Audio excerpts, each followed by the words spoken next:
Megan Basham's book, Shepherds for Sale, has been released to a lot of passionate responses, both positive and negative. Now, on the negative side, one has risen above the others, and that is the response of Gavin Ortlund, who's taken particular offense to being mentioned in the book. Now, a lot of people have commented on the substance of his response, of his claims. I want to respond to the nature of his response, because here at the Enemies Within the Church podcast, we've focused a lot on manipulation, how people manipulate others, how people form a response, form a statement in a way to shift the audience, not based on the fact, but based on the presentation. So I would like to look at his presentation. Is it an honest presentation, or does the presentation have some issues? In particular, we're going to look at Gavin's own statements on how to handle a situation like this. Is he measuring up to his own statement, or do his words condemn him as someone who is handling things inappropriately?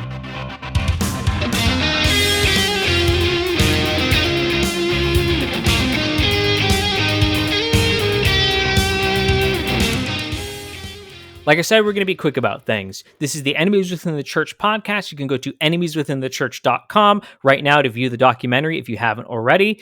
You can also go to EWTCnews.com to view the continued project, which this podcast is a part of.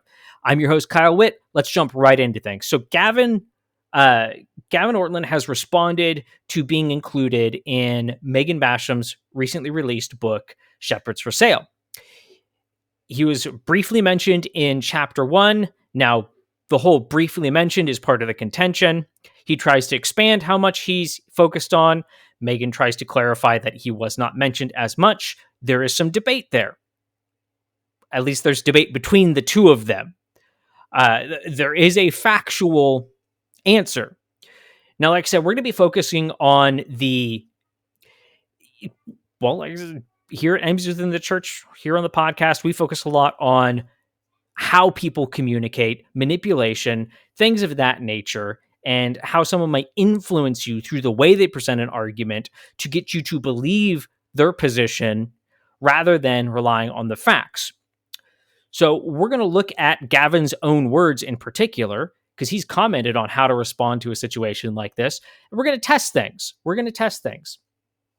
But I want to point out one thing right off the bat, which this is having an impact. Gavin's response is having an impact. You can just go to the Amazon store page, which, for those watching, boom, right here on the screen. And I'm searching Ortlund, and you can see Gavin's mentioned, not mentioned in that one. So we're 3 for 4. Then we go to the next page, and obligatory, the book was damaged post. Just you leave a review of the content. If you have a problem with the product of a book, that's something you need to address with the seller. But Gavin's mentioned. Another one where he's not, then Gavin's mentioned. Skip one more, Gavin's mentioned. Another without Gavin, and then Gavin. And then one more without. So we're roughly 75% of, maybe just under 75% of 1-star reviews are mentioning Gavin right now. And there's been reports that on interviews and other places where Megan has appeared recently, that people have been joining in to comment and complain about Gavin's representation. So it's having an impact. Now, whether that's Gavin's intended impact or not isn't really relevant. It's kind of a predictable result, especially with the nature, the way that Gavin has gone about it. Now, a little bit about the situation. Gavin was mentioned in chapter 1, particularly Megan commented on a video that he had made about climate change, encouraging Christians to adopt his position. And she made comments about his representation of things. He made a video responding and basically saying, I was completely misrepresented. I didn't say those things. And, this entire chapter, which includes mentions of other people, entire chapters about me. And thus it's in the context of this book about Shepherds for Sale. Thus she's making all these claims about me. It's not even as much the video itself, it's the fallout on Twitter, on X, where it has really taken off. Gavin went into things, responding back and forth. You can see on the screen right here, I have back and forths with him and Megan. Megan's promised, hey, I'm going to respond to this with a video of my own. I'm going to lay out what I said. I'm going to be clear about things. She's also provided some initial things. Hey, look at this. What about this? And Gavin's basically passed things off. The one I want to focus on, and I think is going to be a little bit of a guiding light here, is Gavin's response right here. Megan, this will be my last response to you here. That you would ignore, interesting thing, just pay attention to this, that you would ignore all other clear distortions I have documented and focus in on this one paragraph, actually expecting us to accept that a reader would not read it in line with the previous 7 pages, which, as I've already pointed out, recapitulate some of the same critiques you conclude with here anyway, compels me to conclude that any conversation with you simply cannot be productive. If you make further attacks, I might defend myself, but no more back and forth on X. Now, I want to point out one thing right off the bat. This is moral posturing. But is there a time and place where you can back down from a situation, where it's appropriate to say, hey, this is an unproductive situation. It's not going to produce results, and I just need to step away from it? Yes, there clearly is. Clearly is. There's a difference, though, between a time when it's okay to do that and a way to do that, and moral posturing to step back and, be the quote bigger man, have the moral high ground and step away. I think if you read this response honestly from Gavin, especially when Megan has said, hey, in particular, she said, hey, I'm traveling right now, I can't make a full response. I'm going to get to that. When she's promised to do that, promised to address all of his claims, which is something here he's saying she's not willing to do. When she's made it clear she is willing to do that, that's coming. She can't do it right this minute, but it will happen.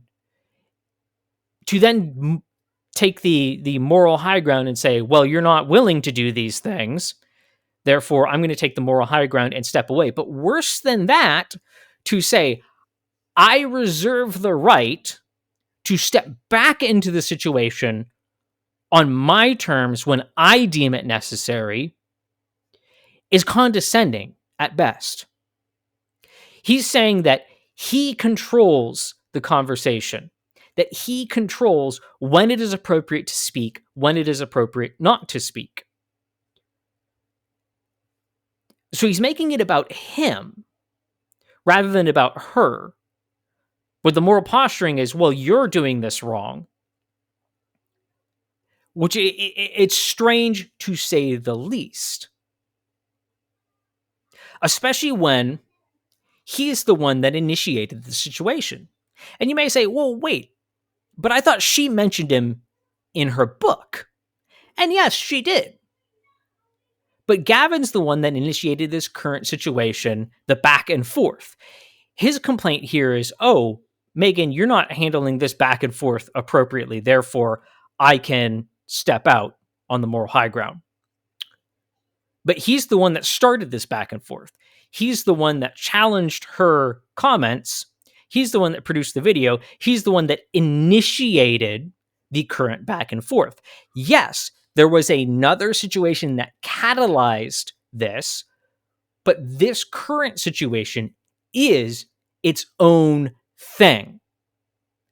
Again, part of a larger situation, but it is something that can be taken as its own sub situation, sub instance. We can categorize this with a start. We can categorize this with an end. Thus, it is not independent of the book, but Gavin is the one that decided that it was worth engaging and criticizing the representation and inviting a response from Megan. So when you choose to start something and you choose to start it in a way that invites response, you cannot then say, oh, I'm going to step back. I'm going to put it on you as the one that is the instigator here. So that's just kind of a little bit of a comment on this, but I want to move on to some other things. So let's talk about Gavin's own words. Let's talk about Gavin's own words about how to respond when someone slanders you. Because that's his contention here. His contention is that it wouldn't be slander. It'd be, from what I understand, it'd be libel, not slander. Libel, printed works, slander, spoken works, generally. There's more details in that, legally speaking. Either way, they're forms of defamation. So we're just going to say defamation. But Gavin has written on ways to respond when you're slandered, when you're defamed, when your character, your belief is called into question.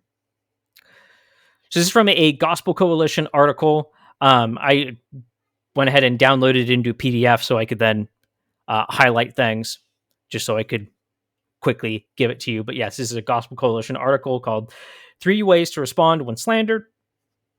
You can see posted by Gavin Ortlund, October 21st, 2016. Yes, that's a while ago, but I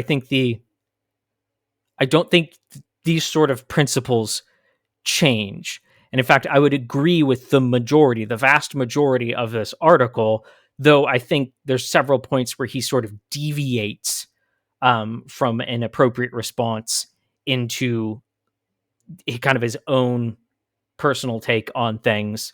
But let's read some of his words here and just ask the question, is Gavin handling the situation with Megan Basham correctly by his own standards? So let's read some bits of this article. You can read the whole thing. You can see I have it on the screen for a reason. You can also go to it, just search 3 Ways to Respond When Slandered, Gavin Ortlund, on the Gospel Coalition. You will find it. I will link it below in the description, so you have the whole thing, the context, if you believe that I'm not giving the whole context. But let's read some of this.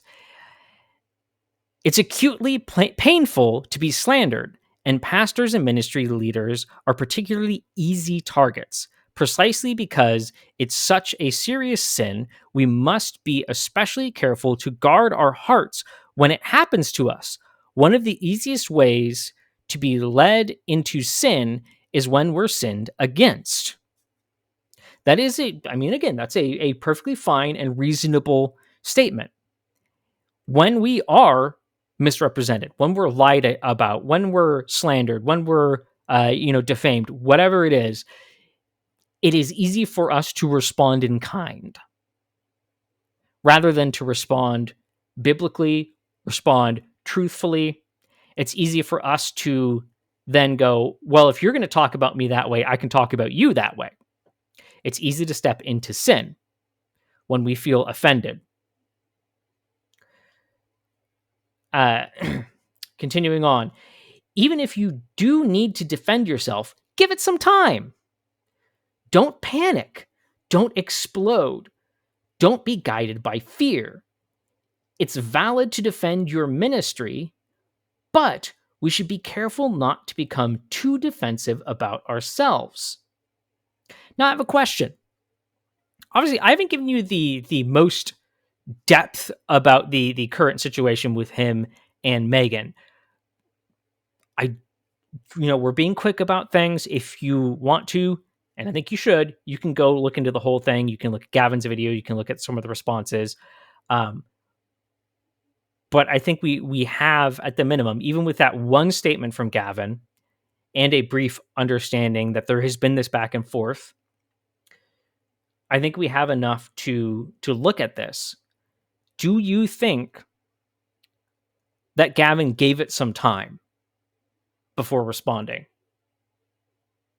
Do you think he gave it some time? No, he responded immediately. Immediately. Do you think, don't panic, don't explode. Don't be guided by fear. These are statements of, hey, you need to do this reasonably and responsibly. You need to take your time. You need to do it calmly. You need to do it responsibly. Just, again, that one statement we looked at, that's trying to take moral high ground rather than resting on actual back and forth engagement. That's going to be an important point here in a second with Gavin's own words. But I think there's definitely an open question about if he's responding responsibly or if he's responding hastily and out of motivations to defend one's own self. Too defensive about one's own self. Let's continue on. The tendency is to think you have to fix everything, particularly in winning back those who've heard the slander and sharing your side of the story. Again, I think he fits into what he's describing not to do so far, but let's continue. But often it's fear of people, not fear of God, that produces this instinct. And in my experience, recipients of slander can often tell what they're hearing is wrong. And sometimes we only make things worse when we try to defend ourselves. That's very true. That is very true. Sometimes the best thing you can do is just stand on the truth and not respond at all, or just respond with the simple, hey, this doesn't accurately represent me. Here's the full context, judge for yourself. And just leave it at that and let people look. Sometimes you do need to defend things, that is true. But again, does it appear that Gavin is following his own advice here? I would say not. He's even taken to blocking people on X. I don't think that really fits into what he's describing here. But I think it gets more compelling when we look at the next section. Gently confront the slanderer, not by email. And I think this is really a key to things because it shows that he understands a right and wrong way to do this, and his standard is to do it in this described way. In my observation, it's amazing how often people can engage in the sin of slander without realizing it. Therefore, the most loving thing you can do for all parties concerned, including the slanderer, is to gently, lovingly confront. Such a conversation should be done in person, not over email, text, phone, or social media. Now, does he have the ability to meet with Megan in person? I don't know. That would be something that they would have to figure out. But he establishes a standard here that you need to do it in the most direct way possible. In certain situations, it might be helpful to bring a friend or outside party trusted by both parties, though I think it generally best to begin by going alone. Bringing someone else in too quickly can escalate the situation. Now, we'll say, did Gavin escalate the situation? Yes. Again, whether he directly intended or irresponsibly caused, he has caused now damage to Megan. Again, go to the whole respond in kind. This is one of the reasons that I think his advice of don't be too hasty with things is good advice. Because if you're too hasty, the result will simply be that you slander the other side. Now, we're going to talk about what slander actually means here in a minute. We'll talk about defamation. But you can, again, respond in kind rather than respond truthfully. He's right there. Do you think he's adhering to his own standards here? His own standards would have said, I need to get a hold of Megan. I need to directly talk to her. And I need to not bring in other people too quickly. It'll escalate the situation. If that situation is escalated, there's a reasonably predictable result that there would be things like negative reviews posted from people that very likely have not read the book. Almost all those reviews mention only the first chapter, only the accusation against Gavin, and don't have the verified purchaser tag. So it's an assumption, but we can assume that they have not read the book. And then again, people commenting on other things. It's a predictable result. Continuing on, it's important to go in a spirit of gentleness and not put the other on the defensive with a fault-finding or accusatory tone. Here are two ways to do this. Now, I will say, I don't think he's met this standard. I think he did not go in a spirit of gentleness. He did not follow his own advice. Again, we're judging him by his own words here. And in fact, for this situation, we're going to assume, we're going to grant him, we will just grant him that Megan misrepresented him. I don't think she did, but we're going to grant him that for now. So let's say he has a legitimate case to call her out. Is he following his own standards for how to call someone out? Well, he didn't go directly to her. He didn't try and set up a direct meeting, whether in person or as direct as he could be, a Zoom call or something of that nature. No, he produced a video and then he went on a commenting spree. And in particular was thanking people for defending him. People were posting tweets about defending him and he would say, thank you. Well, that seems like personal defense. At least he needs to delineate between defense of character, ministry, and truth and personal defense. I don't think he's done that. I think his not following his own advice has muddied the pool. But has he gone in a spirit of gentleness? Well, again, I don't think so. With the commenting spree, with all the with the video itself, with just everything he's done, I don't think you could categorize it as spirit of gentleness. I think you could categorize it as a hasty response to defend one's own self. Again, defensively, not more factually. And he did very much put the other person on the defensive.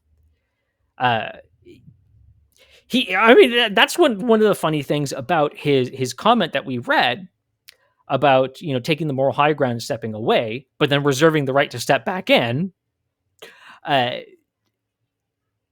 is that he's the one that lashed out in a way that would put her on the defensive. And then he's saying, well, you are not allowed to defend yourself. Functionally, that's what he's saying. You're not allowed to defend yourself. I am allowed to defend myself, though. Again, does it match what he's saying here? One of his two ways to go into spirit of gentleness is express vulnerability to the slanderer. Now, this is one of those points where I think he goes off. It's one of these points I don't agree with, at least the way he's putting it. Express vulnerability to the slanderer. This is easy to overlook since it's not our natural tendency with dealing. Sorry, cut off the end of some of the words for some reason. When dealing with someone who's hurt us. But sentences that begin with, I felt sadness/pain when, rather than you sinned against me when, are more likely to gain your brother, which is the most important goal. Now, I agree with the last part. The goal is to gain your brother. Now, does that mean you need to go in this? I would say he's presenting more of a what's a good description? Kind of just a weak way to go about it. You can be more direct than I think he's presenting here. You can go bring up that someone sinned against you, which is funny because the previous point he said, but don't shy away from using the word sin. He says, don't shy away from the word sin, but don't accuse them of sinning against you. There's a bit of confusion here. He would need to clarify. But again, we're judging him by his standards, not by what we think are the standards should be. So judging him by his standard, has he been measuring up to this one? Let's read one last little part of that point. Start off with sharing your heart rather than with accusation can de-escalate the situation and produce a peaceable result. Did he start off with sharing his heart to Megan, or did he go into defending himself and accusing of sin? Well, I think it's clearly the second. He defended himself and accused of sin, didn't go directly to Megan, didn't share his heart with her, didn't de-escalate the situation, but escalated the situation. By his standards, he's saying what he did would escalate the situation. And the last thing I want to read on this is there's always a danger of lapsing into victimhood and self-pity when sinned against. Again, very true statement, which is the opposite of what the gospel should produce in our hearts. Well, it doesn't eliminate the pain of slander. The gospel can reduce our defensiveness and sense of injury if we remember that apart from the grace of God, I'm worse than what I'm being slandered as. Now, I don't like this whole use the gospel for everything. I think that actually reduces what the gospel is and reduces the role of God's word, which is more than just the gospel, the good news of what Jesus has done. But that's me personally. I like to keep a very tight definition onto what the gospel is. And then the implications of the gospel are not the gospel itself. My personal thing there, but he is right about we need to keep perspective on things because we can easily slip into self-pity. We can easily slip into victimhood. We can easily, lose the plot and again, respond in kind rather than responding legitimately. Now, one thing I would like to go over quickly is defamation, because he is accusing her more so through implication. He hasn't directly said, you defamed me. And if he did say slander, I either missed it or don't remember it. There's been plenty of back and forth, plus the video. But at the minimum, I think we can agree that it is implied. He's implied that she is slandering him, that she is defaming him. So let's quickly talk about defamation. We're going to look at it from a legal perspective. So let's quickly go over the points of defamation in a relatively specific, but also kind of broad sense. And again, legally speaking. So what do you have to prove defamation? Well, you have to prove that the statements were false.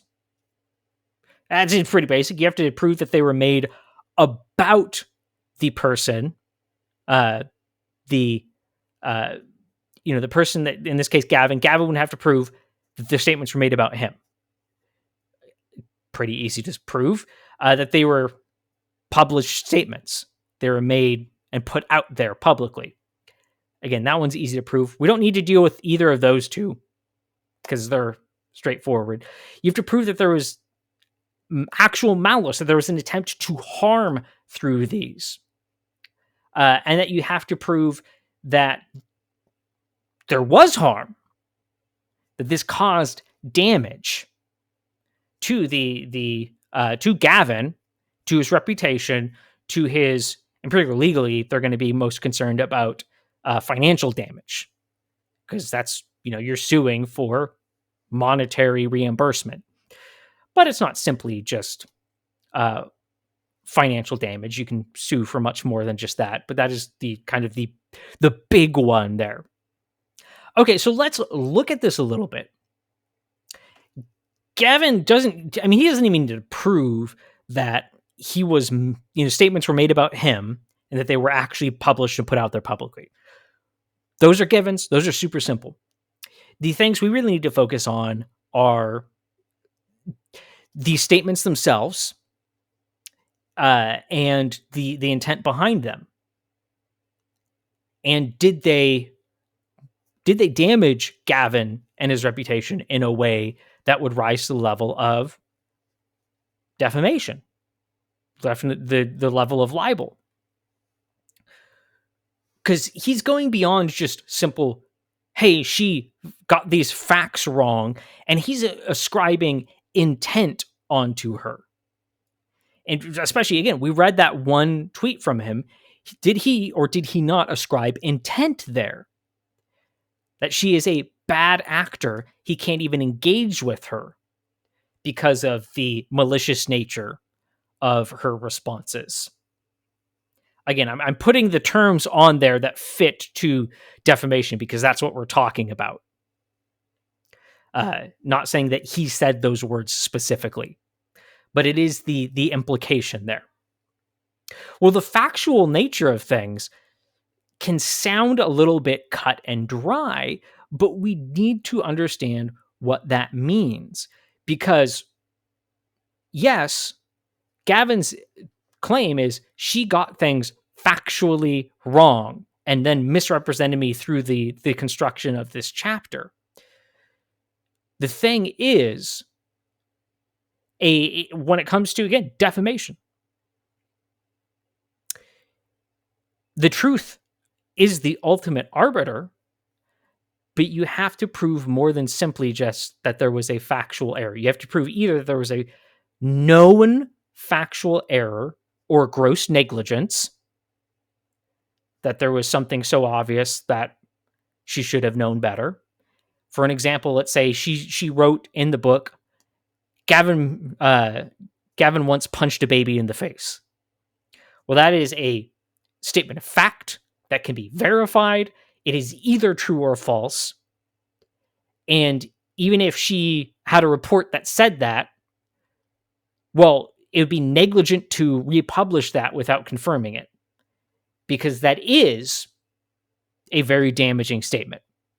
It's a criminal, it's a statement of a crime. That is a very damaging thing.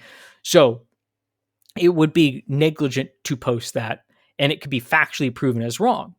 Now, when Megan writes, she includes mentions of Gavin and a video of his and some of the statements he made in that video in her book, in a specific chapter that, again, references other people and has an introduction and a summation, but it is not the Gavin chapter, which is one of the contentions. He's trying to say that it's the Gavin chapter. She's saying, no, you're just one of the people mentioned in there in a specific section.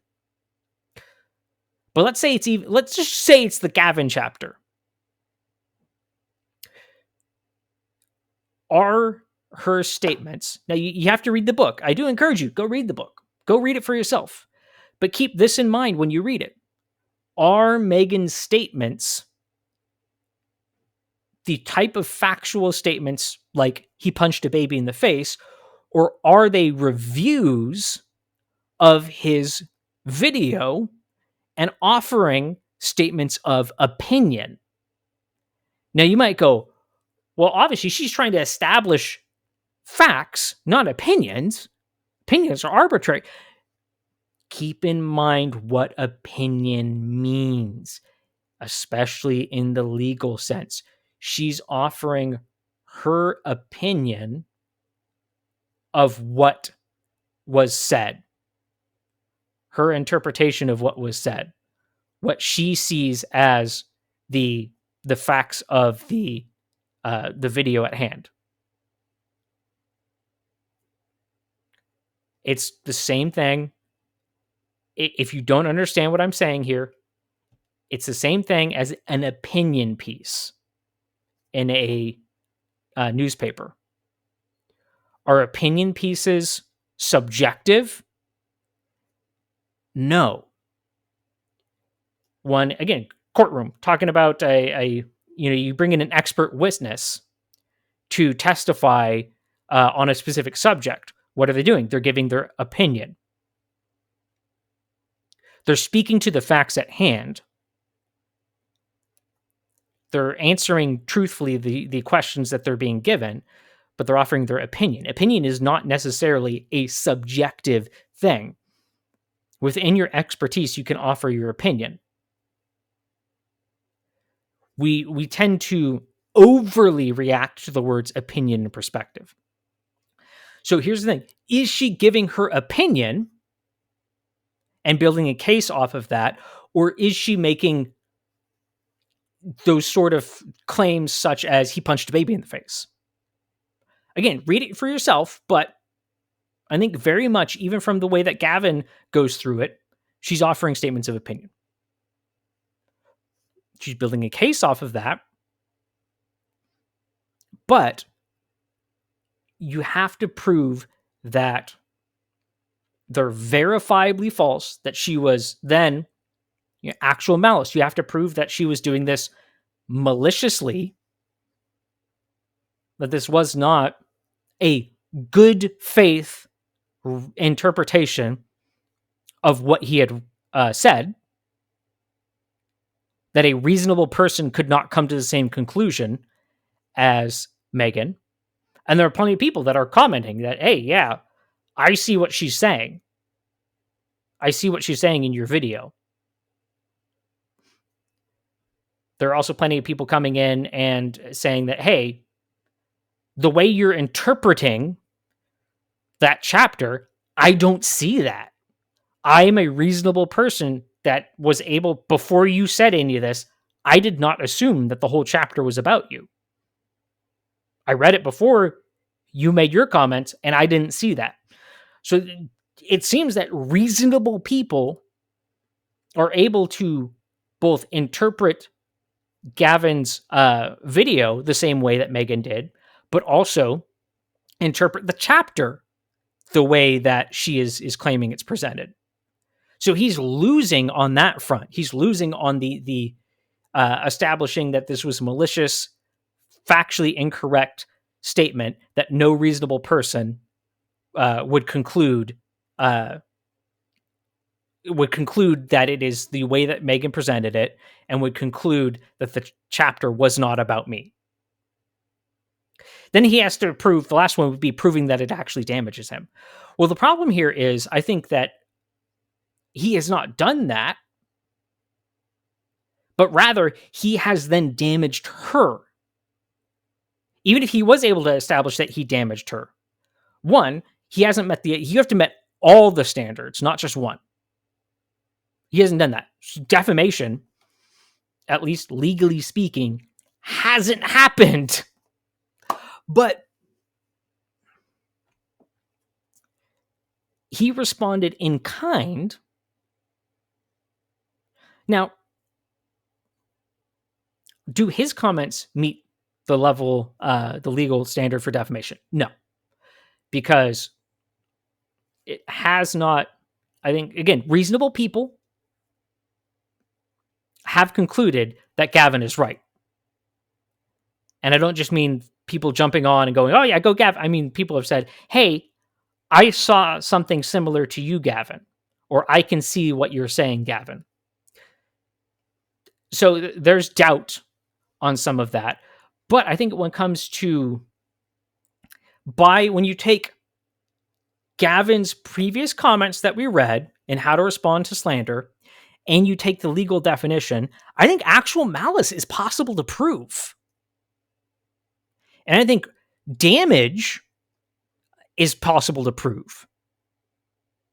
Well, it's straight up provable. You see the negative reviews coming in. You see the negative comments on interviews and other things. You see an attempt by people who follow Gavin to undermine Megan, to cut into her reputation, to cut into her book sales. And in that front, yeah, there are damages. That one's inarguable. And it doesn't matter that it's these other people enacting it. They're following Gavin. His comments led to that. That's the point of defamation. Do the comments lead to clear damage? I think in this case they do, at least much more clearly than Megan's comments in her book have led towards Gavin, at the minimum that he's been able to articulate. But I think you can also prove actual malice based on Gavin's own standard. If you hold him to his standard in that Gospel Coalition article, he acted in a malicious way. Was it, just ravenously malicious? That's a bit of a different topic, but it was malicious by his standards. It was irresponsible. It's had a predictable result of damages. So by this standard, by his own standard, Gavin is much closer to libel, to slander, to defamation than Megan is. If he has a real problem with what she said, he needs to follow his own advice. He needs to handle the situation in a more reasonable manner, by his definition of reasonable. And he also needs to wait for her response. In fact, that's the thing he should have done. He should have just put it out there. And once she responded and said, hey, I'm going to provide a longer response, he should have just said, good, I will not say anything else until then. And in fact, I think it would have been reasonable to say, and I would hope you do the same as well. That would have been reasonable. But that is not the reality. Now, why do I point all this out? It just goes to show that, one, there's double standards. There's rules for thee, but not for me. We see the influence of the 3D strategy. We talked about this before. Deny, deflect, discredit. If you haven't listened to that episode, you really do need to. My goodness, at this point, this is not a short episode anymore. I'm going to produce a shorter version that's going to be posted on Twitter, but on X. But again, you see that 3D strategy. Deny, deflect, discredit. Deny that her claims are what they are. Deny that they're true. Deny, so on and so forth. Deflect, distract from what's going on, and discredit. Oh, you're just so unreasonable, I can't even talk with you.